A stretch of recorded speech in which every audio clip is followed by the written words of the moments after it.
पुराणों के अनुसार नंदी असल में शिलाद ऋषि के पुत्र थे और शिलाद ऋषि थे ब्रह्मचारी। दरअसल हुआ यूं कि ब्रह्मचारी व्रत का पालन करते करते शिलाद ऋषि के मन एक भय बैठ गया। भय था कि बिना संतान उनकी मृत्यु के बाद उनका वंश समाप्त हो जाएगा। इसलिए उन्होंने अपने वंश को आगे बढ़ाने के लिए एक बच्चा गोद लेने का मन बनाया। मन तो ऋषि शिलाद ने बना लिया, लेकिन दुविधा ये थी कि ऋषि ऐसे बालक को गोद लेना चाहते थे जिस पर भगवान शिव की असीम कृपा हो। अब ऐसा बालक ढूंढने से भी मिलना मुश्किल था, तो ऋषि भगवान की घोर तपस्या में लीन हो गए। लंबे समय तक तप करने के बाद भी उन्हें इसका कोई भी फल प्राप्त नहीं हुआ।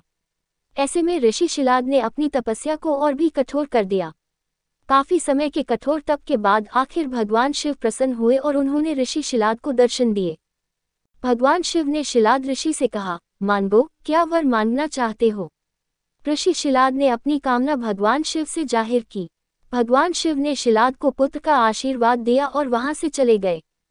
अगले ही दिन जब ऋषि शिलाद पास के खेतों से गुजर रहे थे तो उन्हें वहां एक नवजात बच्चा मिला। बच्चे का मुख बेहद ही मनमोहक और लुभावना था।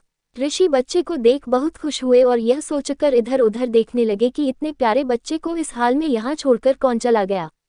तभी भगवान शिव की आवाज आई और उन्होंने कहा, शिलाद यही है तुम्हारा पुत्र। अब तो ऋषि शिलाद की प्रसन्नता का कोई ठिकाना ही नहीं था। वह उसे अपने साथ अपने घर ले आए और उसका लालन पालन करने लगे। देखते देखते नंदी बड़ा हो गया। एक दिन ऋषि शिलाद के घर 2 सन्यासी आए। ऋषि शिलाद की आज्ञा से नंदी ने दोनों सन्यासियों का खूब आदर सत्कार किया, उन्हें भोजन कराया।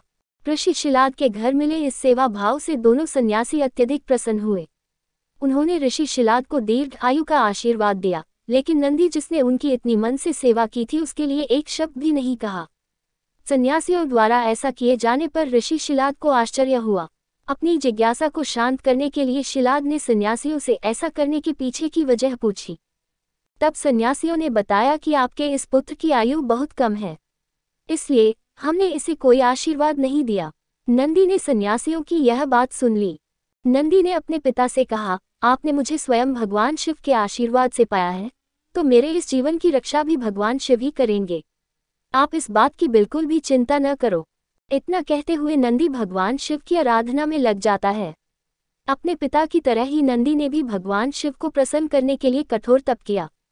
फलस्वरूप भगवान शिव प्रसन्न हुए और नंदी को बैल का मुख देकर अपना सबसे प्रिय और वाहक बनाया। इस प्रकार नंदी भगवान शिव के सबसे प्रिय वाहन बने और समाज में उन्हें पूजनीय स्थान भी मिला। यही वजह है कि भगवान शिव की आराधना से पूर्व उनके प्रिय नंदी की पूजा की जाती है।